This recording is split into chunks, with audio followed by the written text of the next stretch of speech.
I'm Miko Pawlikowski, and this is HockeyStick. Today we talk about algorithms in machine learning. I'm joined by Vadim Smolyakov, the author of Machine Learning Algorithms in Depth by Manning, a data scientist in the Enterprise and Security DI R&D team at Microsoft, and a former PhD student in AI at MIT CSAIL. His job today is to simplify ML algorithms enough for me to understand. And if that wasn't hard enough, he's not allowed to use any pictures. Welcome to this episode, and thank you for flying HockeyStick. I don't get to speak to a lot of people who have done the MIT CSAIL. It's like a mystical, legendary course at this stage with all the hype around AI.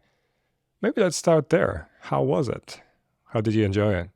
It was definitely an experience. I really like the theoretical aspects of the content treatment. Right now, there's a lot of news articles that comes out about AI, and people try to catch up on the latest large language models. They really took over in the past few years.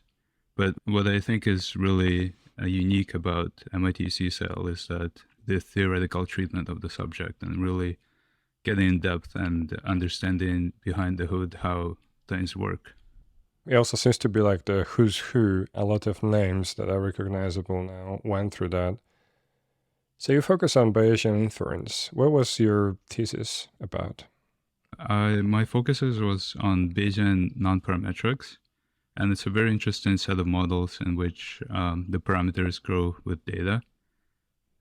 So one example is Dirichlet process k-means, for example, where you are trying to classify a number of, let's say, species, and you don't know how many there are, right? So as you keep discovering new species, you add new clusters, and for that to work, you need to set the number of clusters k.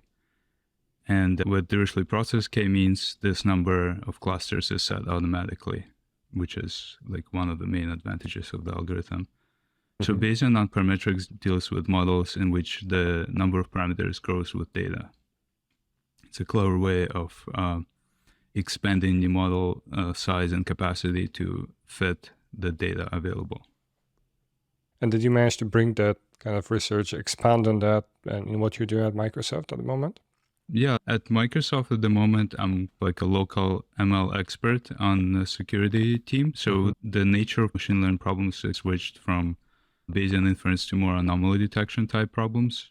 Essentially, I worked at Microsoft on time series anomaly detection. I worked on support ticket classification, routing. I worked on hyperpersonalization and LLM data copilot most recently. The principles carry over, but the Bayesian non-parametric nature of work doesn't necessarily extend to my work right now. One of the reasons how we actually met is through your book, The Machine Learning Algorithms in Depth. Can you tell us a little bit about the origin story of your book? Yeah, why did you write it? I've always liked writing, even before graduate school. And to me, working on a machine learning project in grad school and then writing it up in 8 pages of publication was not enough. I wanted to do more. I wanted to blog about the concepts I was learning. I wanted to have a journal.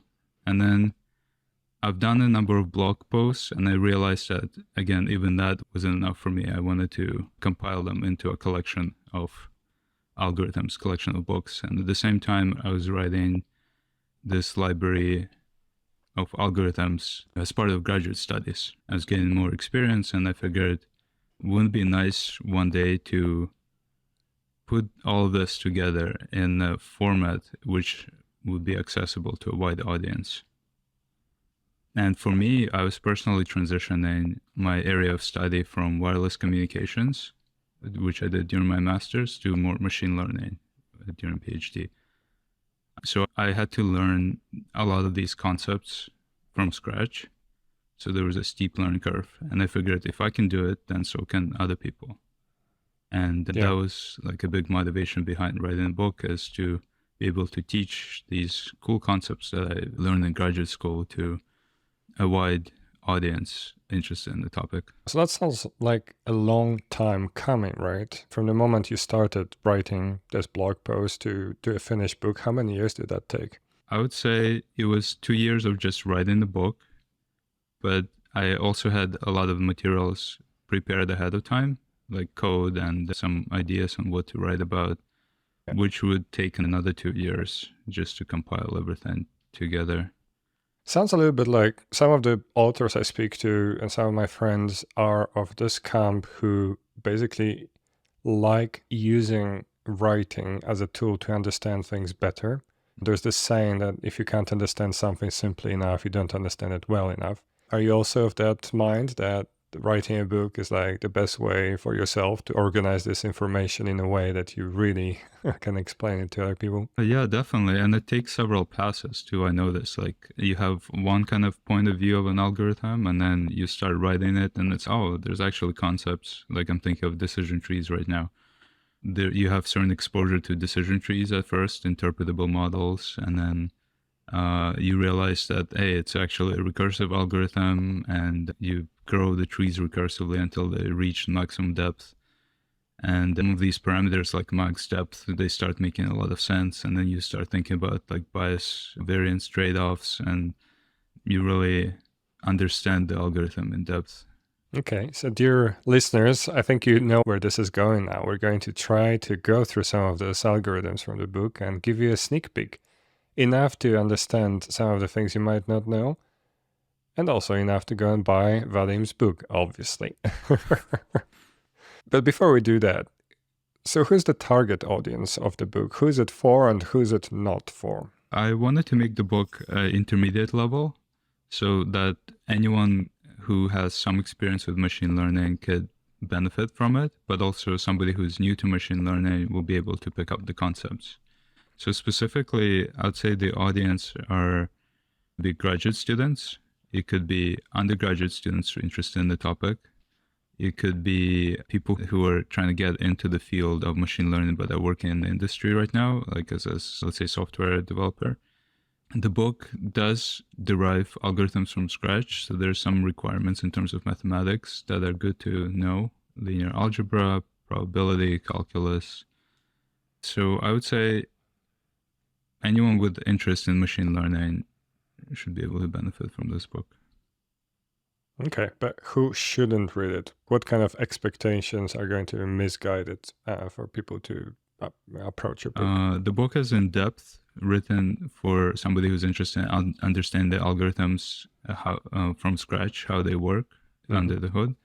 So if you don't have interest in that and you just want to use the libraries, import scikit-learn or Hugging Face, you wouldn't benefit as much from reading it. Fair enough.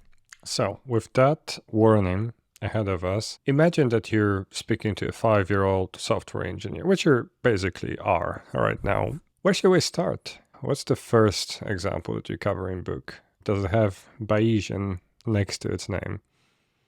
Yeah, first thing I talk about is the Bayesian worldview. And basically, it's a way to view the world in which you start with some prior knowledge, right? Bayesians, they talk a lot about priors. You start with a prior knowledge of a particular aspect of the world. The world is too complex to have priors over everything. So you typically try to model a particular problem. You start with a prior knowledge. And then as you observe data, you update that prior knowledge into what's called a posterior. It's a probability of parameters given the data, right? So as you observing data, you evolve in your understanding of the world into something new, a posterior distribution. So what's an example of an algorithm like that? Could anything you import in scikit-learn is an example of algorithm of this nature. So let's say anything with a graphical model too. Gaussian mixture model is an example of that. In Gaussian mixture model, you're modeling the distribution of data points using a mixture or a collection of Gaussian distributions. So essentially, the model is a scaled sum of Gaussians that are parameterized by mean and covariance. And the idea is to learn the mean and the covariance matrix and the mixture proportions from the data itself. So there are several algorithms for learning it. One popular algorithm is the EM algorithm, but I talk about it in the book. But the idea is to be able to describe the data in this kind of forms of Gaussians really closely in a way that maximizes the likelihood of data. We may start off with a knowledge that all data is distributed as a uniform Gaussian distribution. And as we observe more points, we update our knowledge into, we evolve the shape of a uniform into a distribution that actually covers the points in a close way. So that would be one example of how Bayesian approach applies here. So it sounds like basically some kind of iterative process where you're taking new data and nudge your parameters in the right direction to fit more closely your new data. So that's a worldview algorithm. You also mentioned previously when we were talking about your background, non-parametrics. Can you tell us a bit more about that? Bayesian non-parametrics are the ones that the number of parameters grows with the number of data, the amount of data. The number of parameters automatically gets inferred from data itself. One example, since we just talked about Gaussian mixture model, is Dirichlet process mixture model, which is an extension of Gaussian mixtures with potential infinite number of mixtures, obviously constrained towards the simplest model that describes the data best, like Occam's razor principle. But yeah, Dirichlet process mixture model, where you don't know the number of clusters and you infer that from the data itself automatically. Yeah, so that's an example of a Bayesian non-parametric model main advantage. Okay, so that's a little bit more abstract than the previous example of what you gave of clustering various species of plants. Where does it have practical application in day-to-day life of a developer? So clustering is a type of unsupervised learning where you're interested in understanding underlying patterns in data. It's a very kind of abstract notion, and the applications are many, right? So one example of clustering could be to detect anomalies. For instance, if you group data and there's an outlier, a point that's sufficiently far away from all the existing points, you could see that as an anomaly. And basically, that would be one application where clustering is important. Another application could be customer segmentation. You're interested in figuring out different cohorts of customers and their lifetime value for a particular product. The example I give in the book is that of classifying iris species. It's a classic machine learning data set, and it's simple enough to understand. So it's a toy example, but the applications are numerous. So a lot of people come in and listening to this, they come from classical software engineering background. And when we say algos, they think about binary search and stuff like that, and chasing down the complexity and thinking about constraints of the stuff like that. And then we've got the machine learning algorithms that somehow sound exotic, and with all the hype around AI, everybody's wondering, oh, should I be looking into more of that? You mentioned the Bayesian worldview and non-parametrics and a few applications of those. I wonder if this is like a representative sample of machine learning algorithms. And the second part of the question is, assuming that's the case, what other algorithms would you place firmly in this basic 101 machine learning algorithm set that everybody should be aware of? So first, I want to make a distinction between kind of classical algorithms and machine learning algorithms. You have some sort of task that you're trying to solve, right? An algorithm is essentially a sequence of steps in solving that task. So the example could be, like you said, binary search over a sorted array, or it could be a sorting itself. And you're interested in runtime and memory complexity to characterize the algorithm and run it in the fastest possible time using smallest amount of memory. So for instance, comparison-based sorting has n log n runtime complexity. Same carries over to machine learning as well, but the difference is that in machine learning, you're given a collection of input-output pairs, and you try to learn the rules to map the inputs to the outputs during training. So instead of having a fixed set of instructions, quicksort, for example, instead, if you're classifying points, then you are learning the classification boundaries between the existing points. So you're learning the rules when it comes to machine learning algorithms. And we did talk about non-parametrics, and we talked about Bayesian algorithms. Actually, a lot of algorithms are derived from principles of applied probability, a Bayes rule. So examples include naive Bayes. Examples include mixture models. Some of the principles, like maximizing likelihood, is a common theme across a variety of algorithms. Just like in deep learning, choosing the loss function is a common theme across a variety of deep learning models. So definitely a big kind of category of algorithms we haven't touched upon yet is deep learning algorithms.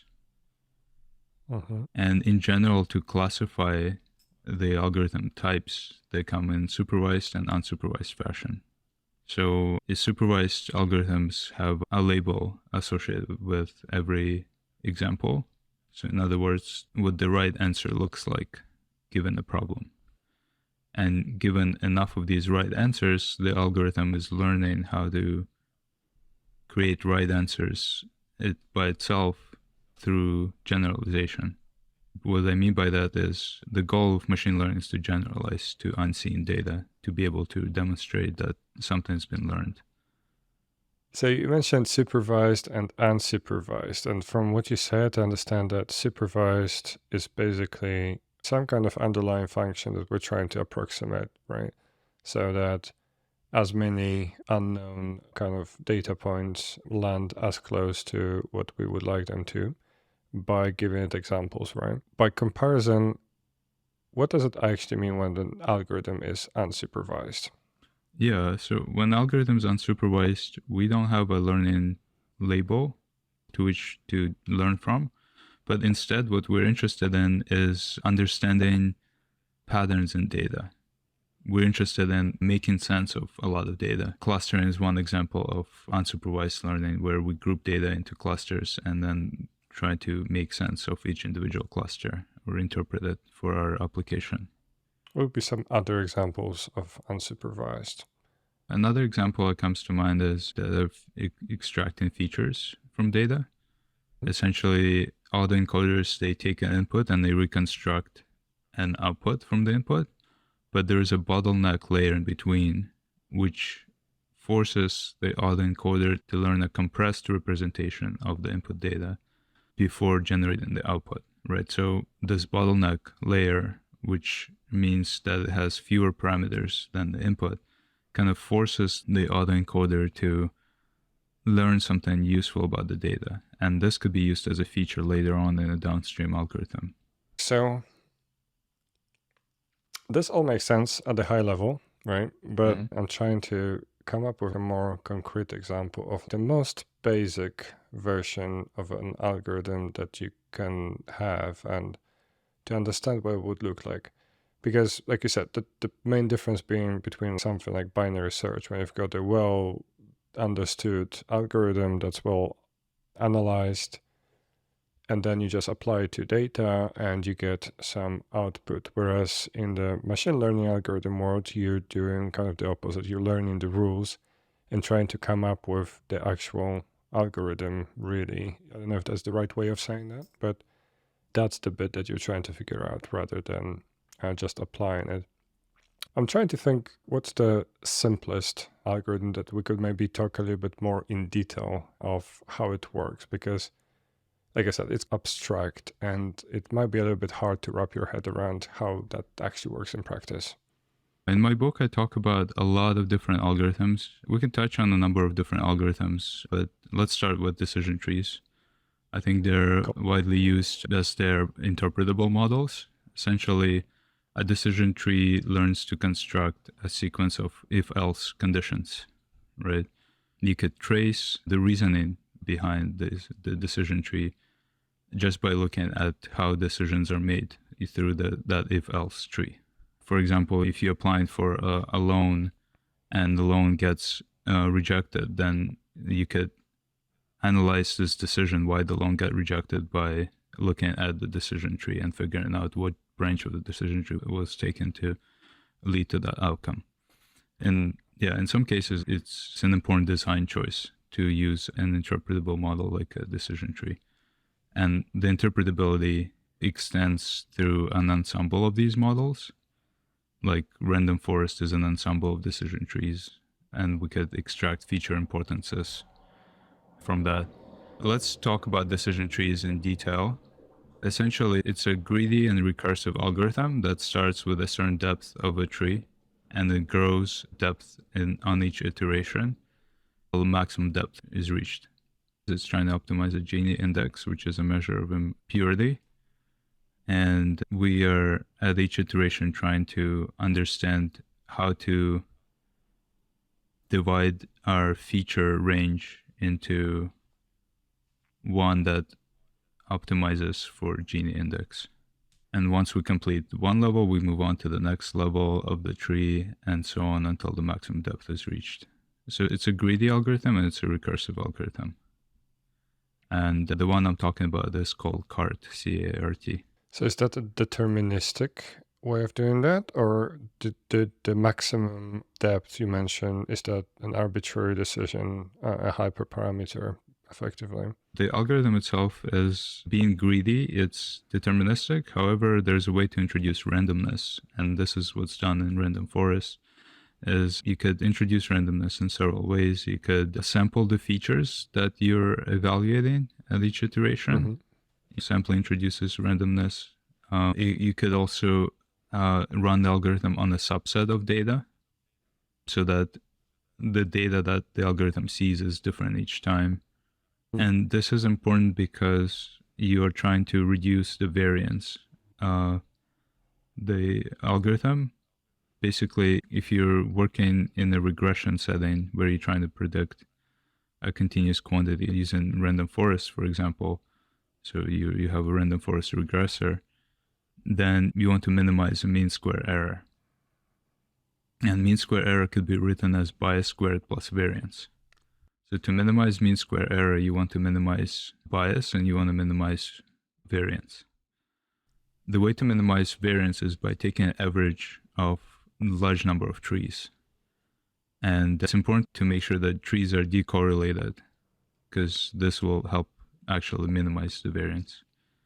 And then injecting randomness into individual decision trees will help decorrelate them. So they're basically different looking trees.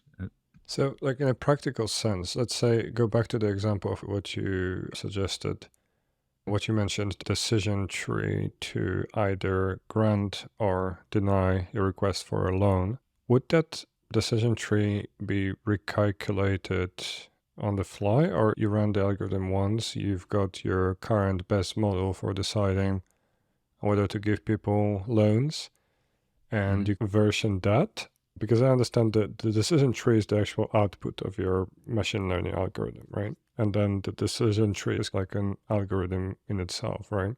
That you run to evaluate whether you give the loan or not. So how does that work in practice? I would say there are two different modes of machine learning algorithms. One is training and the other is testing. So in training, you're learning all the parameters that are learnable in the machine learning algorithm. And you need to have the right data for it. You need to have the labels in this case. While during testing, you fix the parameters that you've learned and you're focusing on prediction, meaning given new input data, what would the output be? Like given a new customer with their own profile, what should the output be for that particular person? Okay, so what I'm picturing is like a massive database of, okay, this person with all the parameters about them, this is their business plan, this is their previous exits and stuff like that, and this is the amount they want and the decision that were previously made by humans. You use that to somehow feed into the decision tree maker. Is that the right way of saying that? Yeah. And spits out a decision tree version 1.7 that you start running, right? Is that how it works? Yeah, I would imagine so. What are some of the difficulties in terms of actual software implementation of these things? Again, going back to a binary search, you got that We've got some people who thought about that. They came up with this optimized idea. Then we got a few people who sat down and optimized that for whatever hardware. And we've got a pretty speedy binary search or, I don't know, quicksort. With these algorithms, they seem to be much more custom and much more aligned with the data. So what are some of the complications of that in terms of actually implementing this? Or maybe that's a completely wrong way of thinking about that. And if that's the case, just tell me. Yeah, when it comes to implementation, some of the computer science principles that you mentioned, they carry over. And I can talk about some of the computer science paradigms, like algorithmic paradigms, later as well. But yeah, it's a matter of getting it right. I think the correctness of the algorithm is very important. Computational complexity, like runtime and memory complexity, are also important. Being able to scale the algorithm is important. It's an important challenge. Some algorithms, like random forests, are more amenable to parallelization because the trees are generated in parallel. Whereas another ensemble, like boosted algorithms, they work by fitting sequentially residuals of trees. They work in sequential manner, so they're less amenable to parallelization. I would say the number one challenge is to get the math correctly and then to translate that math into code. And then from there on to have low computational, low memory complexity. So I guess it's not all that different after all. I'm guessing some of the things will be common. You mentioned the greedy aspect that comes from the classic algorithms. I'm guessing a lot of that will be dynamic programming, and you're probably going to apply all the usual tricks like divide and conquer and stuff like that wherever you can. But is there anything like particularly common and unusual that you wouldn't be doing with classical algorithms that you do a lot in ML? There's different phases like training and testing, right? Learning the parameters and predicting the parameters. The notion of learnable parameters themselves, I think, is a key difference. What's that? What are learnable parameters? Essentially like variables that you try to fit, the variables that you try to optimize for data. It's kind of like room for adaptability in the algorithm itself. Having an objective function is another key differentiator. A lot of Bayesian algorithms, they maximize the log likelihood or minimize the negative log likelihood. That's another difference. A methodology for learning these parameters would be another difference. For example, it could be propagation in deep learning, right? There's a methodology for learning the parameters of the model. Or it could be Bayes' rule as a way of updating the parameters in a graphical model, for example. That makes me think. So is it true that at the moment all of ML is being completely dominated by deep learning? And when people talk about ML, they basically talk about deep learning most of the time. Backpropagation and stuff like that has been super hot topic because of ChatGPTs of the world and stuff like that. And the rest is becoming a little bit less in fashion at the moment. It comes in waves. I tend to focus on fundamentals because fundamentals are never going to be out of fashion. Solid background in applied probability, calculus, linear algebra, Bayesian inference, deep learning. These are all going to be in fashion for a really long time. Definitely large language models showed so much growth in the past few years. And these are deep learning models starting from like natural language, machine translation, encoder, decoder type architectures, and growing to GPT-4 and wherever the next GPT is in size and in performance. It's interesting to think about it. I'm really happy that they took off at such speed and there's so much interest in AI. So when was that? 2019, something like that, when the first version of ChatGPT came out, right? It's been a few years now. As someone who specializes in a lot of those fundamental algorithms and understands how they're derived and where they come from and their limitations, what do you think of all the hype that's currently flowing around? AGI being just around the corner and AI taking your job and all of that. I'm a believer in co-pilots. So I think AI is helping people with their job. I'm not sure if they're going to be taking over the job, but I'm also a big believer in automation. Automation as a way of helping a developer deal with less pleasant aspects of the job, right? If AI can do that, that's fantastic. But I think a lot of the planning and thinking is still up to the human to reason, to decide. Yeah, I benefited a lot from co-pilots. They're really great at summarizing a lot of resources available online and through retrieval augmented generation systems. You could accomplish a lot. I'm a big believer in co-pilots. I think this is probably something that might be getting a little bit of bad rep because everybody just wants like the final step, right?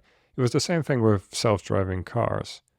My Tesla is driving itself pretty well, maybe 95% of the time. If I'm on like a longer route and I'm on a motorway or whatever, it's doing most of the work already pretty well. I'm still responsible for it and I have to look. But what everybody wants is like the final step when you can just kick back and relax and not do any of that. And I think that's understandable, but at the same time, it's like making the current intermediate step of a co-pilot situation maybe sound a little bit less glamorous than it actually is, because it's already pretty cool. So totally agree with you on that. We've done one example of the decision tree. I wonder what would be like your top 3 Hall of Fame machine algorithms. I saw your book, and there are some of the things that I keep seeing elsewhere, like Markov chains or Monte Carlo, stuff like that. There are some of the things that sound interesting, like genetic algorithms, and wonder what that actually means. But if you were to give us like your top 3 favorite Hall of Fame algorithms and tell us a little bit how they work, high level, again, for a 5-year-old software engineer, what would be your selection? What's on that menu? Definitely have to mention one of them would be a Markov chain Monte Carlo type algorithm. So what Markov chains are, essentially, it's a sequence of random variables, and the future is independent of the past. So the future state of random variable only depends on the present state, which reminds me of a quote that it doesn't really matter where you're coming from. All that really matters is where you're going. So Markov chain Monte Carlo, one of my favorite algorithms in that area is Metropolis-Hastings algorithm. And the idea there is you're after a posterior distribution. You want to draw samples from this posterior distribution. You want to study it, analyze it. Posterior is like the goal, the answer. But it's hard to sample from it because it's in real life models, they're complex. And what you do instead is you approximate it with something called a proposal distribution. And a proposal distribution is easier to sample from. So what happens is you draw samples from a proposal distribution, and then based on Metropolis-Hastings ratio, you evaluate these samples and you either accept them or reject them. You either take them or you drop them. And you repeat this process many times. So Metropolis-Hastings enables sampling from these high-dimensional distribution spaces. And it's simple enough to implement from scratch. It's a great algorithm overall. There are various improvements on top of it. It's definitely not the most efficient algorithm, but it's a really good one. That's why I bring it up. But how do you come up with this proposal distribution? Proposals are something that's easier to sample from. So it could be a Gaussian with certain mean covariance, like a multivariate Gaussian in high dimensional problems. Typically you want to have a high acceptance ratio. So the closer your proposal is to the actual target distribution, the target posterior, then the better. So you're trying to estimate based on domain knowledge or otherwise the proximity, how close can you get to the target. I see. Because I keep thinking the classical way about it. So it's not like one of those algorithms where you just have the steps. There's a step which is basically suggest a reasonable distribution that approximates it with something that's well known, and look at the data and come up with something that should be reasonable, and then you use the Metropolis-Hastings to evaluate basically. It's much more artisanal, right? There's always this step of staring at the data and looking and coming up with a mix of your experience and creativity to come up with something that sounds about right. Which is scary. Like for someone who comes from a very exact world of algorithms, this is scary stuff. Yeah. All right, cool. So Metropolis Hastings, is that two names? I believe these are named after the inventors of the algorithm. So that's an interesting approach. What would be your number 2 of your top 3? I would pick approximate nearest neighbors because of its popularity in current retrieval augmented generation systems. They're used everywhere. Essentially, approximate nearest neighbors is an improvement of k nearest neighbors. With k nearest neighbors, if you're given a query point, you want to compute the distance between that query point and all the other points in the training data set. You want to compute the distances and then sort these distances and then select top k closest distance points. So this is highly computationally intensive operation. First of all, you have to compute n d-dimensional distances. Then you have to sort in n log n and select the top k. So approximate nearest neighbors is a way to get around it. And there are 3 approximate nearest neighbor flavors that I could talk about. One is tree-based ANN. Essentially, what you do with tree-based ANN is you divide up the space into regions, and each leaf in the tree is a region. So one example is like KD trees. And then based on the problem, is it a classification problem or regression problem, you can compute the final answer either by taking majority vote for classification or taking an average of points in the region for regression problem.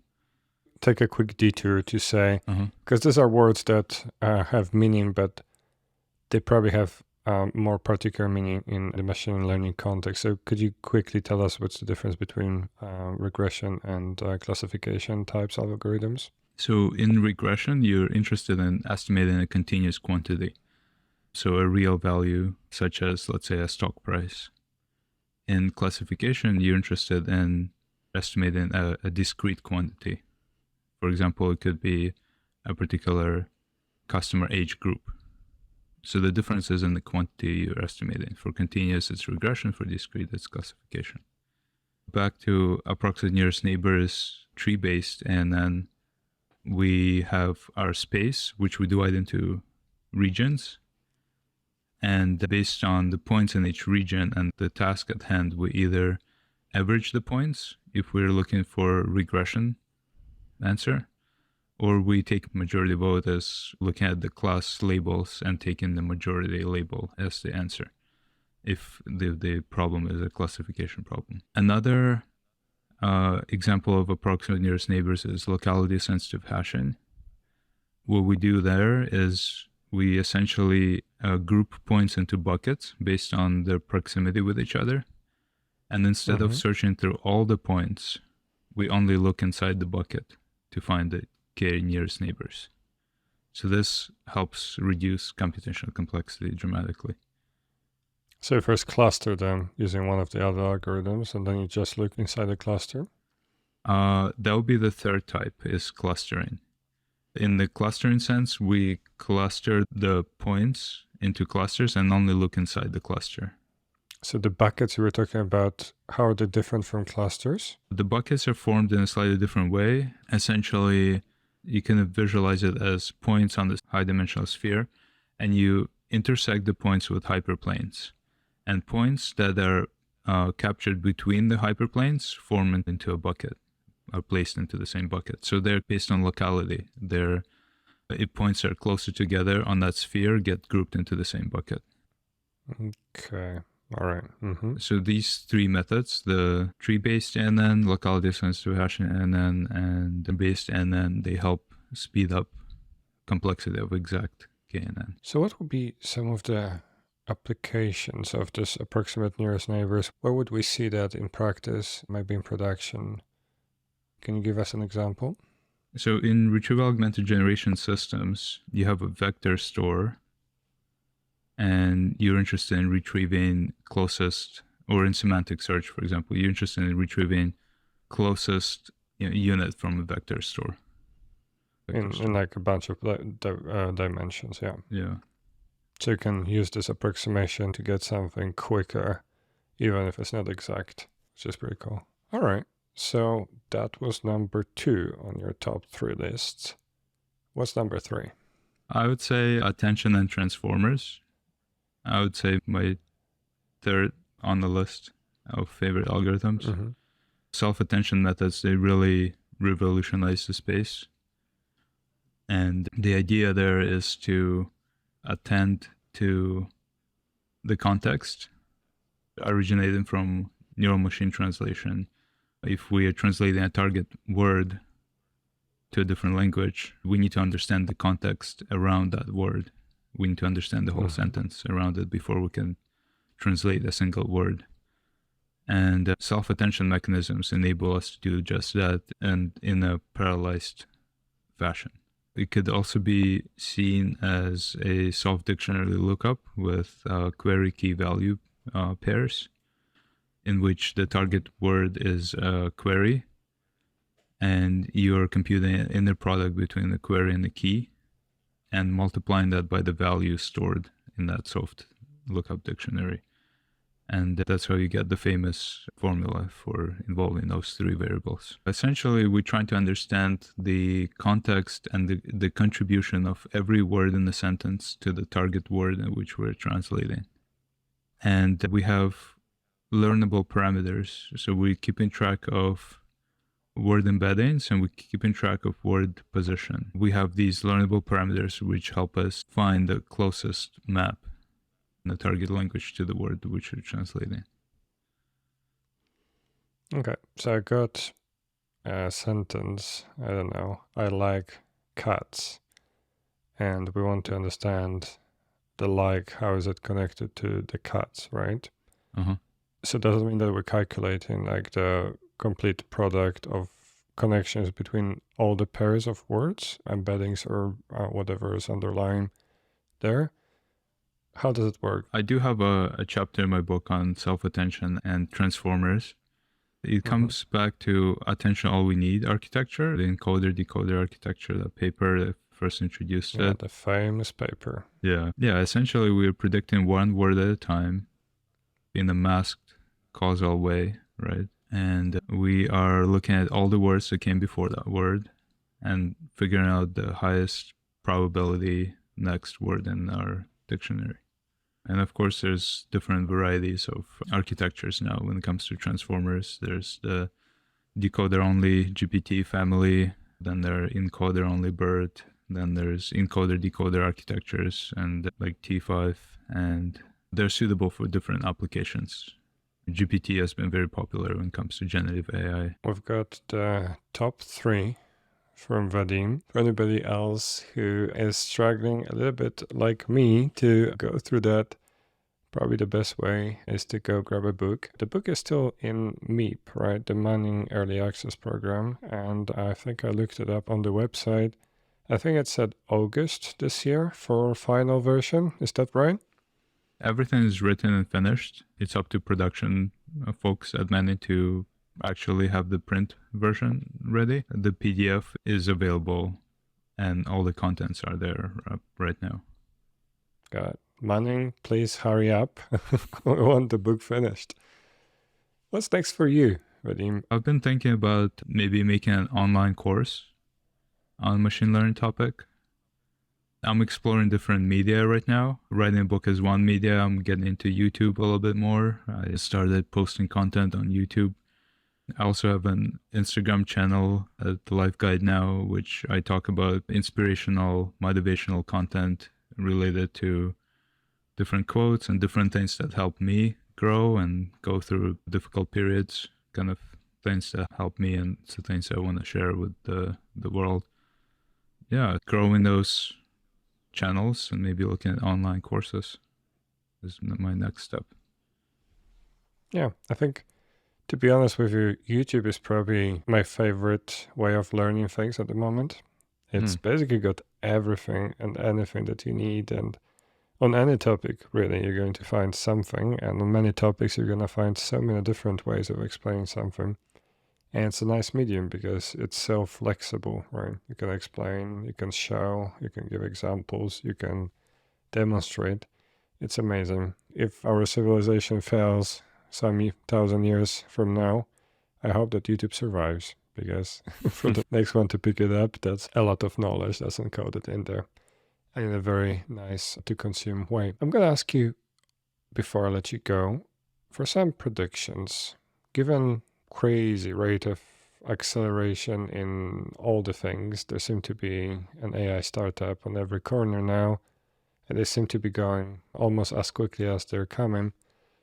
Where do you think we're going to see most development in the coming years?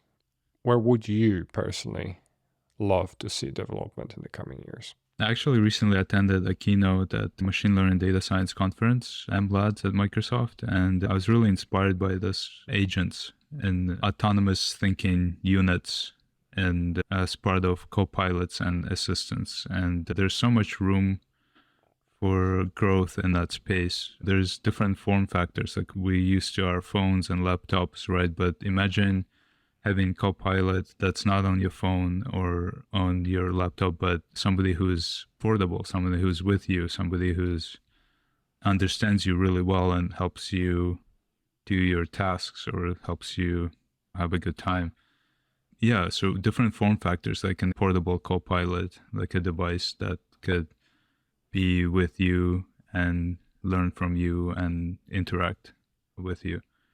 So I think that's redesigning what we have today in terms of LLM agents or population of agents, not just focused on language, but other types of agents, I think is going to be the next step forward. I would like to challenge you a little bit on that, because I've been thinking like that initially when I was watching, for example, the Rabbit R1 keynote, and they were given this demo of how you're just going to talk to it and it's going to effectively use the UIs and various apps. And I was like, oh, that's a great idea. All these apps, they have weird UI things, and I don't want to click that. I don't want to learn it. I just wish it was automated. And there was also Humane AI, and they both seem to suck quite a lot. Like, I watched some of the reviews. I even ordered the Rabbit R1, and it just doesn't seem to be working all that well. I think Humane AI was already talking about hoping to be acquired by someone who can take it in a better direction. And my thinking was, actually, what is so wrong with the phones? There's a smartphone. It's already evolved, and it's already got basically everything you need to run a reasonably sized model already. So why don't we dislike the idea of just having that naturally evolve to be more prominent in your phone? And why do we need a new device for that? What do you think about that? It has to make sense, right? If it's not working as expected, then people are not gonna buy it, right? But it has to add value to our lives. It could be the interaction with the device. Instead of clicking, you simply use an eye tracking software, and you could click using your eyes as an example. Something seamless, something that removes the bottlenecks. Instead of typing, well, of course, we have now audio interactions with our devices, but something that simplifies our lives, it has to have value. Yeah, that's for sure. I'm just wondering, there's a few startups now that are working on this humanoid robots, right? There's obviously like the Tesla Optimus and a bunch of others. I think Unitree announced that you can now order their $16,000 mini 4 feet tall humanoid, which is, I guess it's not mini anymore. It's pretty big. But I'm just wondering if I actually need that yet. Don't get me wrong, I would love to get one of this, and if I had 16 grand lying around that I had no use for, I would have ordered one already. But I do wonder whether that's literally around the corner, or whether this is going to be another one of the self-driving car situations where it's been next year for a decade and a half at least now. Have you ordered one? No, we do have a robo vacuum though. Oh, And if there's a those way, are awesome. If there's a way I could reduce the amount of chores I need to do, that could free up my time. But I know it's not an easy problem. Even things like grasping is not an easy problem in robotics. So it might be a few more years. Oh, I'm glad that you're a fellow vacuum cleaner aficionado. I love mine. I upgraded last year to one that finally has the mop thing. It not only vacuums, but also mops the floor and cleans itself up and dries itself up and everything. And it's been like easily one of the best investments that I've done. I did have to basically change my flat layout quite significantly. I got rid of all the carpets now and I laid better flooring just so that I know that all of the flat can be mopped and cleaned by the robot, and it does it every day, and I couldn't be happier. In that respect, robots, I'm looking forward. I can definitely bring one home. All right, Vadim, it's been a pleasure. That was probably the most challenging episode we've done when you try to talk about algorithms without actually being able to show them and give an example or point to some code. And what I'm hoping we achieved here was a high-level map that people can now go and look up in books like yours. Again, let me plug that. It's called Machine Learning Algorithms in Depth by Manning. My guest was Vadim Smolyakov. Vadim, thank you very much. I'll see you next time. Thank you.